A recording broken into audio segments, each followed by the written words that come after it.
যারা এই কাজটা করছে তারাও যারা সুন্দর যারা তো গেছে যেটা করছে বর্তমানে করতেছে কি করতেছে ওরা যারা সন্তান। আপনি কি বুঝতে পারেন না যে মহিব খানের একটি রেহান এবং তসবি তসলিমা নাসরিনের হৃদয়ে কতটা আঘাত করেছে, যে আঘাতের কারণে তসলিমা নাসরিন মহিব খানকে নিয়ে পোস্ট করতে বাধ্য হয়েছে। তার এই রেহান এবং তসবির ছবি যেন ঢাকা শহরে র্যালি করা নাজায়েজ, তার এই রেহান এবং তসবি যেন ঢাকা শহরে কেউ বৈশাখী উৎসবে আনন্দের সাথে মিছিলের সাথে গ্রহণ করতে পারবে না, সেটা আজকে তাদের কষ্টের কারণ হয়েছে। এখান থেকেই প্রমাণ করে কত হাজার কত লক্ষ রেহান এবং তসবির আজকের মিছিলের প্রয়োজন বাংলাদেশের প্রত্যেকটি ঘরে ঘরে মরে মরে দরকার, সেটা আজকের এখান থেকেই আপনি বুঝতে পারেন। ডক্টর মোহাম্মদ ইউনূসের কপালটা আসলে ভিন্ন। একটা পর্যায়ে সারা বিশ্বব্যাপী তিনি পরিচিত হয়েছেন একজন সফল ব্যবসায়ী। তবে রাজনীতি করার যে শখটা ছিল সেই 111 সরকারের পর সেটা মানে চিরতরে ওনার মিটা গেছিল। কিন্তু ভাগ্য কি জিনিস দেখেন, ডক্টর মোহাম্মদ ইউনূসের কপালটা আসলে অন্যরকম। মানে আমাদের লোকাল ভাষায় বলে যে পাঁচাঙ্গুল্লা কপাল বা সান কপাল, কপাল রে ভাই। ভারতের পররাষ্ট্রমন্ত্রী জনাব জয়শঙ্করের কয়েকটা মন্তব্য আমাদের সামনে আসলো 3-4 দিন আগে। আমরা অনেকে হয়তো খেয়াল করেছি, মানে আমি তো অন্তত খুব মন দিয়ে খেয়াল করি, আমি ধারণা করি আপনারা অনেকেই করেন। বাংলাদেশের কোনো গুরুত্বপূর্ণ মানুষ যখন কোনো মন্তব্য করে, সেটা যেমন ভারতের মিডিয়া ফলো করে, সেটা নিয়ে নানা রকম বিশ্লেষণ করে, মন্তব্য করে, তুচ্ছ-তাচ্ছিল্য করে, বিদ্রুপ করে, হুমকি দেয়, নানান কিছু তারা করে, তারা খুব সিরিয়াসলি এটা নেয়। ঠিক একইভাবে আমরাও ভারতের গুরুত্বপূর্ণ লোকজন কী বলছে সেটা খেয়াল করার চেষ্টা করি। আসসালামু আলাইকুম দর্শক, ভিডিওর শুরুতে কয়েকটি ভিডিও ফুটেজের অংশ বিশেষ আপনারা দেখেছেন। ভিডিওগুলো দেখেই বুঝতে পেরেছেন আজকের এই ভিডিওটি কতটুকু গুরুত্বপূর্ণ হতে চলেছে। তাই সবাইকে বলবো না টেনে একটু ধৈর্য ধরে সবগুলো ভিডিও আপনারা দেখবেন। তো চলুন প্রিয় দর্শক, কথা বাড়াবো না, সরাসরি মূল নিউজে চলে যাব। যাবার আগে সবাইকে বলবো যারা এখন পর্যন্ত আমাদের এই চ্যানেলটি সাবস্ক্রাইব করেনি, প্রতিনিয়ত এই ধরনের সকল প্রকার নিত্য নতুন আপডেট নিউজগুলো পেতে আমাদের চ্যানেলটি সাবস্ক্রাইব করে আমাদের সাথে থাকবেন। চলুন একটা লাইক দিয়ে আমরা সবগুলো ভিডিও দেখে আসি। আপনি কি বুঝতে পারেন না যে মহিব খানের একটি রেহান এবং তসবি তসলিমা নাসরিনের হৃদয়ে কতটা আঘাত করেছে, যে আঘাতের কারণে তসলিমা নাসরিন মহিব খানকে নিয়ে পোস্ট করতে বাধ্য হয়েছে। তার এই রেহান এবং তসবির ছবি যেন ঢাকা শহরে র্যালি করা নাজায়েজ, তার এই রেহান এবং তসবি যেন ঢাকা শহরে কেউ বৈশাখী উৎসবে আনন্দের সাথে মিছিলের সাথে গ্রহণ করতে পারবে না, সেটা আজকে তাদের কষ্টের কারণ হয়েছে। এখান থেকেই প্রমাণ করে কত হাজার কত লক্ষ রেহান এবং তসবির আজকের মিছিলের প্রয়োজন বাংলাদেশের প্রত্যেকটি ঘরে ঘরে মরে মরে দরকার, সেটা আজকের এখান থেকেই আপনি বুঝতে পারেন। আমি দেখেছি গতকাল শাহবাগেও অনুষ্ঠিত হয়েছে সাংস্কৃতিক উৎসব, খুবই ভালো লেগেছে, বৈশাখী সাংস্কৃতিক উৎসব। আবার দেখেছি এই যে মহিব খানের নেতৃত্বে সাংস্কৃতিক উৎসব, এটা আমাদেরকে আলোড়ন সৃষ্টি করেছে। আমাদের প্রত্যেককে এই জায়গাগুলোতে আমাদের অবদান রাখতে হবে। মনে রাখবেন, একজন মহিব খানের একটা গান, এই একটা গান আপনার মতো আমার মতো শত শত সেমিনার সভা সমাবেশের চাইতে কতটা শক্তিশালী ভূমিকা পালন করতে পারে, সেটা আপনি তার ইঞ্চি ইঞ্চি মাটির একটি বিদ্রোহী এই গান শুনলেই আপনি বুঝতে পারবেন। মাগরিবের পরে লোকে আরো লোকারণ্য হয়েছে। এই যে মানুষগুলো, তারা তো শুনতে চায়, তারা জানতে চায়, তারা দেখতে চায়। এভাবেই সাংস্কৃতিক জায়গাগুলোতে এমন কিছু পরিবর্তন আপনাদেরকে করে দিতে হবে যে জনগণ আপনার কাছে এসে এসে শুনবে, দেখবে, জানবে। সেই পয়লা বৈশাখ কারো কাছে ছেড়ে দেওয়ার জন্য না, এটা কারো বাপদাদার একক সম্পত্তি না। জাগ্রত কবি মহিব খানের নেতৃত্বে জাতীয় সাংস্কৃতিক কেন্দ্রের ব্যানারে অনুষ্ঠিত হয়েছে নতুন বছরের নববর্ষ উদযাপন। নতুন বছরের জন্য বলেছি, বাংলাদেশ থেকে ফ্যাসিবাদী শেখ হাসিনা মুক্ত হওয়ার পরে এই প্রথম বাংলাদেশে স্বাধীনভাবে কেউ নতুন করে নতুন বছর উদযাপন করতে পেরেছে। বাংলাদেশের গত স্বাধীনতার পরে কখনোই কোনোদিন মুক্ত আকাশে স্বাধীনভাবে সকল দল মত শ্রেণী পেশা ধর্ম পেশার মানুষরা তাদের কোনো জাতীয় উৎসব পালন করতে পারেনি। সবসময় এই উৎসবগুলোতে একটি ব্র্যাকেট দিয়ে রাখা হতো, কেউ পারবে কেউ পারবে না, এমন কিছু কার্যক্রম করা হতো। সেই উৎসবগুলোতে অংশগ্রহণ করার মতো কোনো পরিস্থিতি বাংলাদেশে কখনোই ছিল না। এই প্রথম আজ বাংলাদেশে সকল ধর্ম পেশার মানুষরা, সকল শ্রেণী পেশার মানুষরা, সকল সামাজিক সংগঠনের নেতৃবৃন্দ তারা স্বাধীনভাবে তাদের সেই নববর্ষ উদযাপন করেছে। আমি প্রথমেই জাগ্রত কবি মহিব খানকে ধন্যবাদ জানাই এজন্যই যে তিনি বাংলাদেশের এই কঠিন সময়ে, যখন হাসিনার বিদায় হয়েছে, তার পরবর্তী সময়ে একটি সাহসী সিদ্ধান্ত নিয়ে বাংলাদেশে নতুন করে মানুষের মধ্যে আশা জাগানো শুরু করেছেন এবং এই যে সাংস্কৃতিক কেন্দ্র করেছেন তার ব্যানারে নতুন করে নববর্ষ উদযাপন করেছেন। এই যে নববর্ষটি উদযাপন করলেন, মহিব খান যে এই নববর্ষটি উদযাপন করে সফল হলেন, তার উজ্জ্বল দৃষ্টান্ত হচ্ছে আমাদের সামনে সমালোচিত একজন কবি, একজন সাহিত্যিক পরিচয়ধারী সেই বিতর্কিত তসলিমা নাসরিন। তসলিমা নাসরিনের পোস্ট প্রমাণ করে মহিব খান কাদের পিছনে আগুন ধরিয়ে দিয়েছে, মহিব খান কি কাজটা করেছে, মহিব খান সাংস্কৃতিক অঙ্গনে কি অবদান রাখতে চলেছে, সেটা তসলিমা নাসরিনের পোস্ট প্রমাণ করে দেয়। আপনার মতো আমার মতো হাজারো পোস্ট তসলিমা নাসরিন হয়তো ট্যাগ করার সময় পায় না, দেখার সময় পায় না, কিন্তু মহিব খানের একটি পোস্ট কিন্তু তার দেখতে হয়েছে এবং দেখে পোস্ট করতে হয়েছে। কেন হয়েছে জানেন? মহিব খান যে র্যালি করেছে, মহিব খান যে সেই নববর্ষের উদযাপন করেছে, সেই উদযাপনের প্রতীক হিসাবে সেখানে নিয়ে এসেছেন কোরআন শরীফ রাখার রেহাল, নিয়ে এসেছেন তসবি, নিয়ে এসেছেন সেই রক্তাক্ত শাপলা চত্বরের সেই শাপলা, নিয়ে এসেছেন কৃষক শ্রমিকদের বিভিন্ন কাজে ব্যবহৃত জিনিসপত্র, নাঙ্গল সহ আসবাবপত্র। এগুলোতে তাদের এখন পিছনে আগুন ধরে গিয়েছে, কারণ তারা চায় না আপনি এই সংস্কৃতিকে, এই সভ্যতাকে, এই দেশের যে কোনো কৃষ্টি কালচারের সাথে দাড়িওয়ালা, টুপিওয়ালা, ইসলামওয়ালা, ধর্মভিত্তিক মানুষগুলোর অংশগ্রহণ থাকুক কিংবা নেতৃত্ব থাকুক। আর এই কারণেই যুগে যুগে তারা এই জায়গাগুলোতে দখল করে এমনভাবে দখল বাণিজ্য শুরু করেছে যে এই জিনিসগুলোই তাদেরকে বানিয়ে দেওয়া হয়েছে। এই জিনিসগুলো যে আপনার অধিকার, এই জিনিসগুলো যে নেতৃত্ব আপনাকেই দিতে হবে, সেটা আজকের বাংলাদেশের ইসলাম প্রিয় জনতার কাছ থেকে ঠেলে ঠেলে ঠেলে ঠেলে দূরে সরিয়ে রাখা হচ্ছে। কারণ ওরা এটা দিয়ে বিজনেস করতে চায়, কারণ ওরা এটা দিয়ে ওদের এজেন্ডা বাস্তবায়ন করতে চায়, কারণ এই বামপন্থী নাস্তিক্যবাদী কিছু দালালরা এগুলোকে পুঁজি করেই বাংলাদেশে অপসংস্কৃতিকে কিয়ামত পর্যন্ত চালু রাখতে চায়। মহিব খান একটি সঠিক সিদ্ধান্ত নিয়েছেন, ওদের মুখের উপরে কুঠারাঘাত করে দিয়েছেন, ওদের গালির উপরে চটপাঘাত করে দিয়েছেন। মহিব খান একটি সাহসী সিদ্ধান্ত নিয়ে আজকের সেই রেহাল, আজকের সেই তসবি দিয়ে ঢাকা শহরে র্যালি করেছেন। র্যালিগুলো সমগ্র গণমাধ্যমে আসতে বাধ্য হয়েছে, গণমাধ্যম লিখতে বাধ্য হয়েছে। বাংলাদেশের সমগ্র মানুষ, সেখানে সমগ্র ধর্মপেশার মানুষরা এই নববর্ষ পালন করেছে এবং এখানে একটি ইসলাম প্রিয় এবং ভিন্ন আদর্শের সকল মানুষের সমন্বয়ে যার যার মতো করে নববর্ষ উদযাপন হয়েছে। এই নববর্ষ তো কারো কাছে বিক্রি করা হয়নি, এই নববর্ষ তো তসলিমা নাসরিনের একার কোনো নববর্ষ নয়। এই নববর্ষ বাংলাদেশের প্রত্যেকটি কৃষক, শ্রমিক, জনতা, হিন্দু, মুসলিম, বৌদ্ধ, খ্রিস্টান প্রত্যেকের। এই নববর্ষকে এবার সেই সাহিত্য সাংস্কৃতিক কেন্দ্র যারা আজকের এই আয়োজন করেছেন, এটা অত্যন্ত আমার কাছে প্রশংসনীয় কাজ বলে মনে হয়েছে। এই প্রশংসনীয় কাজগুলো করতে হলে আপনাকে একটু উদার হতে হয়, আপনাকে একটু আধুনিক বিজ্ঞান মনস্ক হতে হয়, আপনাকে একটু সমাজের নেতৃত্ব দেওয়ার মতো মানসিকতা পালনকারী ব্যক্তি হতে হয়। এগুলো করার জন্য আপনাকে কিছু ছেড়ে দিয়ে, ঝেড়ে ফেলে তারপরে সামনের পথে এগিয়ে আসতে হয়। এক একজন মহিব খান বাংলাদেশের প্রত্যেকটি ঘরে ঘরে দরকার। এরকম এক একটা মহিব খান যদি একটা একটা শিক্ষা প্রতিষ্ঠানে জন্মগ্রহণ করতে পারতো, তাহলে প্রত্যেকটি শিক্ষা প্রতিষ্ঠানগুলোতে আজকের সমগ্র ইস্যুতে তারাই নেতৃত্ব দিতে পারত। সংস্কৃতি যখন আপনি কোনোটা বন্ধ করতে যাবেন, আপনাকে সেই অপসংস্কৃতি বন্ধ রোধে নিজস্ব সংস্কৃতি চালু করতে হবে, আপনাকে ইসলামী সংস্কৃতি নতুন করে তৈরি করতে হবে, আপনাকে মানুষের কাছে সেটা পৌঁছে দিতে হবে। না হয় আপনি এককভাবে কোনো কিছু বন্ধ করতে পারবেন না। এই বাংলাদেশের প্রত্যেকটি সভ্যতা সংস্কৃতির সাথে আপনাকে ইনভলভ হতে হবে পজিটিভ ওয়েতে, যেই ওয়ের মধ্য থেকে আপনি এটাকে ভালোভাবে লিড করতে পারছেন। আমি তো রাজ সাক্ষী, গতকালকের মহিব খানের প্রোগ্রামগুলোতে এমন সুন্দর আয়োজন ছিল, দেশের গান, মানুষের কথা, দেশের কথা, ধর্মের কথা, মূল্যবোধের কথা, সংস্কৃতির কথা এমনভাবে ফুটিয়ে তুলেছেন কোনোদিন যা কেউ কল্পনা করতে পারে নাই। র্যালি করেছেন এত সুন্দর, যেই র্যালির কনসেপ্ট দেখার সাথে সাথেই তো হৃদয়টা ভরে গিয়েছে। এই রেহাল আমার ঘরের প্রত্যেকটি কৃষকের ঘরে এখনো আছে। বাংলাদেশের গ্রামগঞ্জে যান, একজন রিক্সাওয়ালা, ভ্যানওয়ালা, কৃষক, আপনার রাস্তায় খেটে খাওয়া মানুষ, তার বাড়িতে অন্তত পুরান একটা কোরআন শরীফ, সাথে একটা রেহাল আছে, একটা তসবি আছে। এটাকে নিয়ে এসে এই যে ব্র্যান্ডিংটা করে দিলেন, এই যে একটা নিউ কনসেপ্ট জাতির প্রত্যেকটি ঘরে ঘরে ঢুকিয়ে দিলেন, এটাই তো একটা সভ্যতা, এটাই তো সংস্কৃতি, এটাই তো আপনার বিপ্লব, এটাকেই তো বলে আপনার কার্যক্রমের বিভিন্ন কলাকৌশল। আপনি কি বুঝতে পারেন না যে মহিব খানের একটি রেহাল এবং তসবি তসলিমা নাসরিনের হৃদয়ে কতটা আঘাত করেছে? যে আঘাতের কারণে তসলিমা নাসরিন মহিব খানকে নিয়ে পোস্ট করতে বাধ্য হয়েছে। তার এই রেহাল এবং তসবির ছবি যেন ঢাকা শহরে র্যালি করা নাজায়েজ, তার এই রেহাল এবং তসবি যেন ঢাকা শহরে কেউ বৈশাখী উৎসবে আনন্দের সাথে, মিছিলের সাথে গ্রহণ করতে পারবে না, সেটা আজকে তাদের কষ্টের কারণ হয়েছে। এখান থেকেই প্রমাণ করে কত হাজার, কত লক্ষ রেহাল এবং তসবির আজকের মিছিলের প্রয়োজন, বাংলাদেশের প্রত্যেকটি ঘরে ঘরে মরে মরে দরকার, সেটা আজকের এখান থেকেই আপনি বুঝতে পারেন। তসলিমা নাসরিনদের পিছনে যদি আপনাকে আগুন ধরাতে হয়, তাহলে আপনাকে এই রেহাল এবং তসবি নয়, শুধু বাংলাদেশের প্রত্যেকটি ধর্মীয় সাংস্কৃতিক সেই জিনিসগুলোকে উদ্ভাবন করে জাতির সামনে উপস্থাপন করতে হবে। আমরা গত 16 বছর বন্দী ছিলাম। আমাদের এই আনন্দ শোভাযাত্রার নামে মঙ্গল শোভাযাত্রা করে একটি জাত, একটি পাত, একটি গোষ্ঠীকে খুশি করা হতো, একটি বিদেশি সংস্কৃতিকে দেশে মানে বারবার প্রতিষ্ঠিত করা হতো। আমি সরকারকে ধন্যবাদ জানাই, এবছর মন্দের ভালো অনেক কিছু করেছেন। মাছ দিয়ে তারা সেখানে মোটিভ তৈরি করেছেন, সুন্দর। সেখানে তাদের বাংলাদেশের সভ্যতা সংস্কৃতিকে দিয়ে মোটিভ তৈরি করেছেন, সুন্দর। তারা সেখানে মাথায় হাজি দিয়ে, তারপরে হাতে আপনার এই যে কাজের যে সরঞ্জাম, সেগুলো নিয়ে র্যালি করেছে, সুন্দর।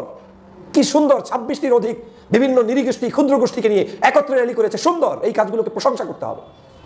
এই কাজগুলো আওয়ামী লীগ সরকার চলে যাওয়ার পরই এত সুন্দরভাবে করা সম্ভব হয়েছে। বাংলাদেশের ইতিহাসে কখনোই বৈশাখী উৎসবের জনসম্পৃক্ততা এত কিছু ছিল না। কেন ছিল না? বৈশাখ চাপিয়ে দেওয়া হতো ভিন্ন সংস্কৃতি দিয়ে। আর এবছরের বৈশাখ মন্দের ভালোর জায়গায় অন্তত সরকারেরটাই, আমি যেটা ঢাকা বিশ্ববিদ্যালয় থেকে হয়েছে সেটারই আমি প্রশংসা করছি, যে সেটাও এত ভালোভাবে করেছে, যেখানে কোনো উগ্রতা, কাউকে খাটো করা, কাউকে ছোট করা আমাদের সেই আয়োজক কমিটি করেন নাই। ডে বাই ডে এটার পরিবর্তন হবে, দিনে দিনে আমাদের মূল সংস্কৃতিতে ফিরে আসতে হবে। যেমনটা এবার হয়েছে, মঙ্গল শোভাযাত্রার পরিবর্তে নাম হয়েছে আনন্দ শোভাযাত্রা, এবং এই আনন্দ শোভাযাত্রা কেউ নতুন করে সৃষ্টি করেনি। এই আনন্দ শোভাযাত্রার নামই আমাদের এই কৃষক শ্রমিকদের হালখাতার আজকের এই পহেলা নববর্ষ যেটা শুরু হয়েছে, এটা তখনই ওই নামে শুরু হয়েছিল। অতএব মাঝ পথে এসে শেখ হাসিনা, আওয়ামী লীগের দোসররা, দালালরা এবং এদেশের কিছু বামপন্থী, কিছু দুষ্ট চক্রের সদস্যরা এটাকে তাদের নিজেদের পারিবারিক সম্পদ বানিয়ে ফেলতে চেয়েছিল। আর সেই সম্পদ থেকেই এখন এটাকে নতুন করে বাংলার মানুষের সম্পদে রূপান্তরিত করতে নেমেছেন মহিব খান সহ বাংলাদেশের বেশ কিছু সংগঠন। আমি দেখেছি গতকাল শাহবাগেও অনুষ্ঠিত হয়েছে সাংস্কৃতিক উৎসব, খুবই ভালো লেগেছে, বৈশাখী সাংস্কৃতিক উৎসব। আবার দেখেছি এই যে মহিব খানের নেতৃত্বে সাংস্কৃতিক উৎসব, এটা আমাদেরকে আলোড়ন সৃষ্টি করেছে। আমাদের প্রত্যেককে এই জায়গাগুলোতে আমাদের অবদান রাখতে হবে। মনে রাখবেন, একজন মহিব খানের একটা গান, এই একটা গান আপনার মতো আমার মতো শত শত সেমিনার সভা সমাবেশের চাইতে কতটা শক্তিশালী ভূমিকা পালন করতে পারে, সেটা আপনি তার ইঞ্চি ইঞ্চি মাটির একটি বিদ্রোহী এই গান শুনলেই আপনি বুঝতে পারবেন। ডক্টর মোহাম্মদ ইউনূসের কপালটা আসলেই ভিন্ন। একটা পর্যায়ে সারা বিশ্বব্যাপী তিনি পরিচিত হয়েছেন একজন সফল ব্যবসায়ী। তবে রাজনীতি করার যে শখটা ছিল, সেই 111 সরকারের পর সেটা মানে চিরতরে ওনার মিটা গেছিল। কিন্তু ভাগ্য কি জিনিস দেখেন, ডক্টর মোহাম্মদ ইউনূসের কপালটা আসলে অন্যরকম। মানে আমাদের লোকাল ভাষায় বলে যে পাচাঙ্গুল্লা কপাল বা সান কপাল, কপাল রে ভাই। যে সিস্টেমে তিনি মানে বাংলাদেশ নামক রাষ্ট্রটার সর্বোচ্চ পদে আসীন হয়েছেন, এরপর ওনার বিভিন্ন কর্মকাণ্ডের মাধ্যমে ব্যক্তি ইউনূস নিজেকে আলোকিত করছেন। উপদেষ্টা পরিষদ নিয়ে অনেক মন্তব্য আছে, তবে ওনার ব্যক্তি কাজেও দুইটা মন্তব্যের জায়গা সমালোচকরা খুঁজে পায়। এক হচ্ছে উনি সর্বোচ্চ পদ পাওয়ার পরে ওনার বিরুদ্ধে যে মামলাগুলো ছিল সেগুলো নাই হয়ে গেছে। ইভেন ওনার বিরুদ্ধে যে করের একটা ইস্যু ছিল 600 কোটি না কত কোটি টাকা, এটাও কিন্তু মাপ পাইছেন। গ্রামীণ ব্যাংকেও লম্বা সময়ের জন্য একটা সুবিধা দেওয়া হয়েছে, এটা নিয়ে সমালোচকরা সমালোচনা করেন। কিন্তু এর বাহিরে বাংলাদেশের বর্তমান যে পরিস্থিতি সেটাকে পরিবর্তনের জন্য বলেন, বিশ্বব্যাপী এই মুহূর্তে যে কনসার্ন পাচ্ছেন এগুলোর জন্য বলেন, বা আগামী বাংলাদেশে লুটপাট, দুর্নীতি, চাঁদাবাজি এগুলো মুক্ত বাংলাদেশ বলেন, এগুলোর জন্য জনগণের একটা অংশ, সব জনগণ আমরা বলতে পারি না, জনগণের একটা অংশ চাচ্ছে তিনি যেন ক্ষমতায় থাকেন। তো এখন গতকালকে আমি একটা নিউজ দিছিলাম যে মার্চ ফর ডক্টর ইউনূস, অনেকে এটা হালকা নিছিলেন তাই না? এবার দেখেন নারায়ণগঞ্জে কি ঘটছে। নারায়ণগঞ্জ প্রেস ক্লাব চত্বরে সর্বস্তরের জনগণের অংশগ্রহণে এই কর্মসূচি পালন করে। পত্রিকাতে এই শব্দগুলো একটু কানেক্টেড রাখা দরকার। সর্বস্তরের জনগণ এখানে আসে নাই, যারা ডক্টর মোহাম্মদ ইউনূসকে ক্ষমতা চায় তারাই আসছে। আচ্ছা, রাজধানীর ধনিয়া কলেজের সাবেক শিক্ষার্থী আলিফ দেওয়ানের নেতৃত্বে এই মানববন্ধন তৈরি হয়, সেখানে অনেকেই বক্তব্য দিয়েছেন। তাদের বক্তব্য, ফ্যাসিস্ট শেখ হাসিনার সরকারের সময় কেউ কথা বলতে পারতো না, স্বাধীনভাবে চলতে পারতো না, এখন দেশের মানুষ স্বাধীনভাবে চলতে কথা বলতে পারছে। আগামী 2-3 বছর এই পরিস্থিতি চলমান থাকলে ভালো একটি পরিস্থিতির মধ্যে আমরা দেশে নির্বাচন করতে পারবো। একদল চাঁদাবাজি অপকর্ম করছে, আবার তারা নির্বাচন করছে। এই বক্তব্যটা সরাসরি বিএনপিকে টার্গেট করা তারা দিচ্ছে।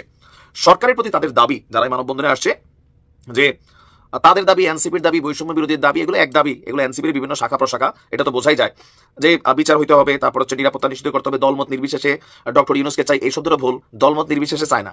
বিএনপি চায় তারেক রহমান ক্ষমতায় আসুক, জামাত চায় জামাতের আমির ক্ষমতায় আসুক, অন্যান্য দলগুলো চায় তাদের নেতারা ক্ষমতায় আসুক। মানে ডক্টর ইউনূসকে যারা ভালোবাসেন বা এনসিপি যারা আছেন নেতা, বিভিন্ন সেক্টরের আমজনতা রূপে হোক, যেই রূপে হোক, মানুষ বোঝে যে ওই সেক্টরে কানেক্টেড তারা।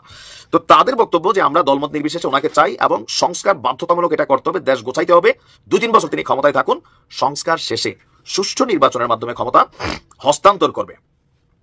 আর বলছেন যে দেশ থেকে ওনার নেওয়ার কিছু নাই, একবার নিছে না তাও না। ওই যে প্রথমে বলছি বিএনপি কিন্তু এই জায়গাগুলোতে কাউন্টার করে যে নেওয়ার কিছু না থাকলে উনি নিজের করটা কেন মাফ করাইলেন, গ্রামীণ ব্যাংকের যে সুবিধাটা দিলেন 2029 পর্যন্ত, এটা কেন দিলেন? ওনারও নেওয়ার কিছু না কিছু আছে। দেখেন, আমরা সত্যিটা বলতে হবে। তো বলছে ও তার বিদেশে লবিং করার ক্ষমতা আছে, এটা সত্য। ওনার স্বজন হারানোর বেদনায় যেটা উনি বিক্রি করে খাবেন, এটা আওয়ামী লীগের প্রধান যিনি ছিলেন শেখ হাসিনা ইস্যুতে বলছেন। ওনার পরিবারের কোনো ব্যাকগ্রাউন্ড নাই, এটাও সত্য। তিনি নিজের যোগ্যতা এখানে এসেছেন, এটাও সত্য। কারণ কি, ডক্টর মোহাম্মদ ইউনূস এই জায়গায় আসবেন কেউ ভাবে নাই। ওনার ব্যক্তি ক্যারিয়ারটা এতটা গ্লোরিফাই যে উনি আসার পরে নিয়ে কেউ দ্বিমত করে নাই। ইউনূস সরকার প্রয়োজনীয় সংস্কার কাজ সম্পন্ন করতে পারলে একটা ভালো বাংলাদেশ গঠন করতে পারবো। সবাই একটা ভালো বাংলাদেশ চাই, যেখানে সান্দাবাজি, লুটপাট, দখলদারিত্ব, থানা পুলিশের চামচামি এগুলা বা প্রশাসনের চামচামি এগুলোর বাইরে কিন্তু আমরা একটা বাংলাদেশ আসলেই চাই। কিন্তু এটা এত সোজা না। এই যে এনসিপি যে টিমটা তৈরি হয়েছে, তারা কি থানা পুলিশ প্রশাসনের প্রভাবিত করে না? তারাও করে না কে? এই দেশে এগুলা এত সোজা না। বলার জন্য শুনতে সুন্দর লাগে, বাট বাস্তবতা সবসময় ভিন্ন। যাই হোক, কারা কারা মনে করেন ডক্টর মোহাম্মদ ইউনূসকে এরকম চাচ্ছেন, বা এরপর আমরা দেখলাম যে সারা বাংলাদেশ থেকে নারায়ণগঞ্জের মতন ইউনূস সমর্থকরা মার্চ ফর ডক্টর ইউনূস তারা পালন করতে যাচ্ছে। ভারতের পররাষ্ট্রমন্ত্রী জনাব জয়শঙ্করের কয়েকটা মন্তব্য আমাদের সামনে আসলো 3-4 দিন আগে। আমরা অনেকে হয়তো খেয়াল করেছি, আমি তো অন্তত খুব মন দিয়ে খেয়াল করি, আমি ধারণা করি আপনারা অনেকেই করেন। বাংলাদেশের কোনো গুরুত্বপূর্ণ মানুষ যখন কোনো মন্তব্য করে, সেটা যেমন ভারতের মিডিয়া ফলো করে, সেটা নিয়ে নানা রকম বিশ্লেষণ করে, মন্তব্য করে, তুচ্ছ-তাচ্ছিল্য করে, বিদ্রুপ করে, হুমকি দেয়, নানান কিছু তারা করে, তারা খুব সিরিয়াসলি এটা নেয়। ঠিক একইভাবে আমরাও ভারতের গুরুত্বপূর্ণ লোকজন কী বলছে সেটা খেয়াল করার চেষ্টা করি। আমরা চাই বা না চাই, ভারত বাংলাদেশের সম্পর্ক এই দেশের রাজনীতির একটা ফ্যাক্টর হয়ে থাকবে অনাগত দিনেও। এটা যত দূর যাক আসবেই, আসলে উপায় নেই। ফলে জয়শঙ্করের মন্তব্যে খুবই হাস্যকর কিছু কথা বলেছেন। কিন্তু আরেকটা ইস্যু আছে যেটা নিয়ে আসলে দীর্ঘদিন থেকে আলাপ হচ্ছে। ভারতের বিভিন্ন পর্যায় থেকে বাংলাদেশের নির্বাচন নিয়ে কথা হচ্ছে। তারা বেশ দ্রুত একটা নির্বাচন চায়। তাদের কথাবার্তা, মন্তব্য, তাদের ইঙ্গিত সব কিছুতে মনে হয়, এবং সফটলি হলেও এক ধরনের চাপ আছে, আমরা এটাও বলতে পারি। প্রশ্ন হচ্ছে, ভারত কেন বাংলাদেশে দ্রুত একটা নির্বাচন চায়, সেটা একটু বুঝতে চাইবো, এবং এই প্রসঙ্গে, এই প্রেক্ষাপটে আমাদের চিন্তা কী হওয়া উচিত। ফানি ব্যাপারটা একটু বলি, সেটা হচ্ছে এখানে তিনি প্রোগ্রামে বাংলাদেশের উত্তেজক মন্তব্য করা হয়, এতে ভারত উদ্বিগ্ন, ভারতে বাংলাদেশ মৌলবাদী প্রবণতাও নাকি উদ্বেগের বিষয়, সংখ্যালঘুদের প্রতি আক্রমণ ও চিন্তার বিষয়, এসব উদ্বেগ প্রকাশের ক্ষেত্রে ভারত খুবই খোলামেলা। যে কারণে খোলামেলা সেটাই হাস্যকর ব্যাপার, এটা ইটসেলফ একটা হাস্যকর ব্যাপার। ভারতের পররাষ্ট্রমন্ত্রী মৌলবাদের উত্থানের কথা বলছেন, যার নিজের দেশ একটা আপাদমস্তক মৌলবাদী দেশ। বাংলাদেশ মানে পৃথিবীতে এই মুহূর্তে আর এই রকম মৌলবাদী কোনো অ্যাপারেন্টলি গণতান্ত্রিক দেশ আসলে এক্সিস্ট করে না, হিন্দুত্ববাদী দেশ। এবং তার দেশের সংখ্যালঘুদের কি ঘটছে তাদের কপালে, সর্বশেষ যে ওয়াকফ আইন হলো সেটাতেও আমরা দেখেছি সিস্টেম্যাটিকলি মুসলিমদেরকে জেনোসাইডের দিকে নিয়ে যাওয়া হচ্ছে। তিনি এটা বলছেন। আচ্ছা, এটা কেন এটা হচ্ছে? তিনি বলছেন বাংলাদেশের মঙ্গল ভারতের চেয়ে বেশি কেউ চায় না, এটা আমাদের ডিএনএর অঙ্গ। একজন হিতাকাঙ্ক্ষী বন্ধু হিসাবে আমরা চাই দেশটা ঠিক কাজ করুক, ঠিক দিকে এগিয়ে যাক। আমার মনে হয় বাংলাদেশের জায়গায় শেখ হাসিনা পড়তে হবে। ভারত শেখ হাসিনা এবং তার পরিবার, শেখ পরিবারের মঙ্গল তার চেয়ে আর বেশি কেউ চায় না, এবং তাদের ডিএনএতে আসলে ওটা আছে। That was funny. কিন্তু যেটা বলছিলাম নির্বাচন নিয়ে কথা, আশা করি নির্বাচন শিগগিরই অনুষ্ঠিত হবে। দেশ হিসেবে বাংলাদেশের গণতান্ত্রিক ঐতিহ্য আছে, আর গণতন্ত্রে নির্বাচন জরুরি। নির্বাচনী অধিকার অর্পণ করে আশা করি বাংলাদেশও সেই পথে এগোবে। প্রথম আলোর এই রিপোর্টের শেষে মোদির টুইট বার্তায় যেটা ছিল এখানে উল্লেখ করা আছে, শান্তিপূর্ণ, স্থিতিশীল, অন্তর্ভুক্তিমূলক গণতান্ত্রিক বাংলাদেশে ভারতের সমর্থন করবেন মোদি বলেছেন। এমনকি ওই বৈঠকের পর ভারতের পররাষ্ট্র মন্ত্রণালয়ের যে ব্রিফিং ছিল, পররাষ্ট্র সচিব যে ব্রিফিং করেছেন, সেখানেও বাংলাদেশের নির্বাচনের কথা হয়েছে, সেই আলাপ এসছে, এবং তার টুইটে অন্তর্ভুক্তিমূলক। আমরা তখনও কথা বলেছি, আজও আবার বলবো। এবং আমরা খেয়াল করব মানে অন্তত দুবার ভারতের সেনাপ্রধান গণতান্ত্রিক বা নির্বাচিত সরকারের সাথেই ভারতের সম্পর্ক স্বাভাবিকীকরণ হবে, এই ধরনের একটা আলাপ ভারতের সেনাপ্রধান করেছেন। মানে ভেরি আনইউজুয়াল, ভারতের সেনাপ্রধান এই ধরনের রাজনৈতিক ধরনের বক্তব্য বা মন্তব্য করতে সাধারণত দেখা যায় না। ফলে ভারত এই আলাপটা করছে। এখন কি উদ্দেশ্য থাকতে পারে, কোনো যুক্তি কি আদৌ আছে কিনা, নাকি তাদের যে ভেতরকার চিন্তা, যে তাদের প্রিভিয়াস যে হেজিমনি সেটাকে এনশিওর করার জন্য তারা নির্বাচন চায়। প্রথমে একটা কথা একটু বলা ভালো, আমি একবার বেশ কিছুদিন আগে ভারতের একটা চ্যানেলে একজন মিলিটারি স্পেশালিস্ট, উনি মিলিটারিতে ছিলেন, তিনি বর্তমান সরকারের সাথে ডিলিং নিয়ে একটা প্রবলেমের কথা বলছিলেন। প্রবলেমটা হচ্ছে এই রকম যে এই সরকারের অনেকগুলো পাওয়ার সেন্টার আছে তার ভাষ্যমতে, সরকার আছে, স্টুডেন্টরা আছে তার ভাষ্য আবারও বলছি, এবং সেনাবাহিনীও খুব আলাদা কিছু সেভাবে না হলেও ঠিক টিপিক্যাল সময় একটা সেনাবাহিনী যেভাবে থাকে, আমাদের সেনাবাহিনী এখন সেইভাবে নেই, এটাও সত্য কথা। সেনাবাহিনীও টু সাম এক্সটেন্ট বেশ কিছু পাওয়ার হোল্ড করে এবং স্বতন্ত্রভাবে সেটা করে, যেটা সরকারের সাথে সবসময় অ্যালাইন্ড নাও হতে পারে। সো অন্তত 3টা পাওয়ার সেন্টার বাংলাদেশে এই মুহূর্তে আছে, যেটা এই সরকারের সাথে ডিল করতে সমস্যার কারণ বলে ভারত বলছে। আমার কাছে খুব অযৌক্তিক এই জিনিসটা মনে হয় না। মানে ভারতের একটা পয়েন্টকে যৌক্তিক বলা ডাজন্ট নেসেসারিলি মিন যে আমি ভারতের এজেন্ডা নিয়ে মাঠে নেমেছি। অনেকে বলছেন, যাই হোক, আমার ট্র্যাক রেকর্ড যারা প্রিভিয়াসলি দেখেন জানেন, তারা খুব ভালো মতোই জানেন। যাই হোক, ভারতের এই কথাগুলো কিছুটা হলেও সত্যতা আছে, কারণ প্রায় বলে যে এই দেশে তো আমরা বসবাস করি, আমরা থাকি, তাই আমরা আসলে জানি, বিশেষ করে সরকারের সাথে স্টুডেন্টদের, এই গণ অভ্যুত্থানে যারা সামনের সারিতে ছিলেন, যারা ফর্মালি ক্ষমতায় আছেন, এর বাইরেও একটা ইনফর্মাল পাওয়ার সেন্টার তৈরি হয়েছে, বা অন্য দলেরও থাকতে পারে, অন্য দলেরও আছে, সম্ভবত আছে। তো যদি থাকে, হোয়াট এভার ইট ইজ, একটা আলাদা পাওয়ার সেন্টার সরকারের বাইরে 1টা 2টো 3টে থাকলে পরিস্থিতি আরও জটিল। সুতরাং এই সরকারের সাথে ডিল করা সোজা না, এটা একটা রিজন হতে পারে। কিন্তু এটা মূল কারণ না। ভারতের মূল কারণ যেটা বলে আমি মনে করি সেটা হচ্ছে ডক্টর ইউনূস সরকারের সাথে তারা আসলে আর সম্পর্ক স্বাভাবিকীকরণের পথে যেতে পারবে না। শেখ হাসিনা পতনের ইমিডিয়েটলি পরেই যেহেতু এই সরকারটা এসছে, ভারতের যে প্রাথমিক ধাক্কা, তার একেবারে বেহুশ হয়ে পড়ার মতো অবস্থা, তার কিংকর্তব্য বিমূঢ় হয়ে যাওয়ার অবস্থাটার সময় ডক্টর ইউনূসের সরকারের সাথে তার কনফ্লিক্ট লেগেছে, এবং ডক্টর ইউনূস এক ফোঁটা ছাড় দেননি। আমরা এই কারণে খুবই গর্ববোধ করি। আমি প্রায়ই বলি যে ডক্টর ইউনূসের একটা জিনিস যদি কাউকে মনে রাখতে হয় সেটা হচ্ছে এটা, স্বাধীন পররাষ্ট্রনীতি উনি ভারতকে দেখিয়েছেন, এবং ভারত ভেবেছিল চাপ দিয়ে, তার ভিসা বন্ধ করে দিয়ে, আমরা নিজের নাক কেটে তো সে তারা আমাদের যাত্রাভঙ্গ করার চেষ্টা করেছে। তাদের বিজনেসে সিরিয়াস ক্ষতি হয়েছে, তাদের চিকিৎসা, আমাদের শপিং, আমাদের বেড়াতে যাওয়া, আমাদের স্টুডেন্টরা যাওয়া, নানাভাবে তারা সাফার করেও আমাদের ক্ষতি করার চেষ্টা করেছে। কিন্তু আমাদের সরকার মাথা নোয়ায়নি, সরকার যথেষ্ট স্ট্রেংথ দেখিয়েছে, এবং আমাদের এই রিঅ্যালাইনমেন্ট ভারতকে করতে হবে এই বার্তা দেওয়ার চেষ্টা করেছেন। ফলে ডক্টর ইউনূসের সাথেই এই ভারতের সংঘাত হয়েছে, এবং ভারত যেহেতু সত্যিকার একটা পরাশক্তি হয়ে ওঠার মতো কোনো মানসিকতা রাখে না, আই রিপিট, সে শক্তি মানে সত্যিকার একটা পরাশক্তি, সেটা রিজিওনাল হোক, পরবর্তীতে কোনো কালে গ্লোবাল হোক, সেই মানসিকতা সে রাখে না। তার প্রমাণ হলো সে অত্যন্ত তুচ্ছ ব্যাপারে ইগো নিয়ে থাকে। মানে আমাদের তো ছোটোবেলায় যেমন ছিল যে একজনের সাথে কথা বলবো না তো বলবো না, বহু বছর কথা বলবো না, বলিনি, আমাদের অনেকের জীবনে আছে, আড়ি নিয়েছি। ভারত ব্যাপারটা এইরকমভাবে দেখছে। ডক্টর ইউনূসের সাথে তাদের প্রাথমিক চেষ্টায় তারা যখন দেখেছে ডক্টর ইউনূসকে এভাবে কাবু করা যাবে না, উচিত ছিল তার সাথে কোলাবোরেট করা শুরু করা, কিন্তু না, তারা এখনও ঠিকঠাক মতো করছে না। খুবই বলার পরেও মোদি বসেছেন, কিন্তু আসলে তারা নানান রকম এই যে ট্রান্সক্রিপ্টমেন্ট বাতিল করে আবার বার্তা দিলেন যে আমি কিন্তু তোমার সাথে পুরোপুরি স্বাভাবিক পথে যাচ্ছি না। ফলে এই সরকারের সাথে ভারতের ইগোর কারণে, একেবারে তৃতীয় শ্রেণীর শিশুতোষ ইগোর কারণে এই সরকারের সাথে সে আসলে আর কাজ করার মতো অবস্থায় নেই। ধরুন ভিসা বন্ধ রেখে তার তো যথেষ্ট ক্ষতি হচ্ছে, সে এই সরকারের সময় এগুলো আসলে নর্মালাইজ করবে না, নতুন একটা সরকারের সাথে কিন্তু সে এগুলো ছেড়ে দেবে, কারণ এতে তারও ক্ষতি হচ্ছে, আমাদের যেমন ক্ষতি হচ্ছে তাদেরও বিশাল ক্ষতি হচ্ছে। এবং যে ক্ষতিটা বারবার বলছি যে অল্টারনেটিভ তৈরি হয়ে যাচ্ছে, চিকিৎসা নিয়ে আমরা বিকল্প চিন্তা করা শুরু করেছি, আমরা চায়নার সাথে শুরু করেছি, চায়নার কুনমিংয়ে হসপিটাল চাইছি, চায়না বাংলাদেশে বড় বড় হসপিটাল বানাবে, এই বাজারটা ধরার জন্য এই আলাপগুলো শুরু হয়েছে। ইনফ্যাক্ট বাজার থাকলে কেউ না কেউ আসবেই, কোনো রকম কোনো সন্দেহ নেই। আর এই দেশের মানুষ যদি ভারতে গিয়ে যে খরচ হয়, সেই খরচে বাংলাদেশে বিদেশি কোনো। প্রিয় দর্শক শ্রোতা, যে ভিডিওগুলো নিয়ে আজকে আপনাদের সম্মুখে হাজির হয়েছিলাম, সেই ভিডিওগুলো কিন্তু ইতিমধ্যেই আপনারা দেখে ফেলেছেন এবং সকলের কথাগুলো শুনে ফেলেছেন। তো অবশ্যই এবার আপনাদের মূল্যবান মতামত জানানোর পালা। আপনাদের কি মনে হয়, কি জানলেন বুঝলেন এই ভিডিও থেকে, সেটা অবশ্যই এখন আপনারা এই ভিডিওর কমেন্ট বক্সে আপনাদের মূল্যবান মতামত জানিয়ে দিন। আর হ্যাঁ, সবাইকে বলবো আমাদের এই চ্যানেল কিন্তু প্রতিনিয়ত এই ধরনের সকল প্রকার নিত্য নতুন আপডেটগুলো আমরা সবসময় দেওয়ার চেষ্টা করি। তো অবশ্যই আপনাদেরকে বলবো, যারা এখনও পর্যন্ত আমাদের এই চ্যানেলটি সাবস্ক্রাইব করেনি, প্রতিনিয়ত এই ধরনের সকল প্রকার নিত্য নতুন আপডেট নিউজগুলো পেতে আমাদের এই চ্যানেলটি সাবস্ক্রাইব করে আমাদের সাথে থাকবেন। আর ইতিমধ্যেই যারা সাবস্ক্রাইব করে দিয়েছেন তাদেরকে অসংখ্য ধন্যবাদ জানিয়ে ভিডিওটি এখানে শেষ করছি। সে পর্যন্ত সকলে ভালো থাকবেন, সুস্থ থাকবেন। আবারও দেখা হবে, কথা হবে নতুন কোনো টপিকে, নতুন কোনো ভিডিও নিয়ে। আল্লাহ হাফেজ।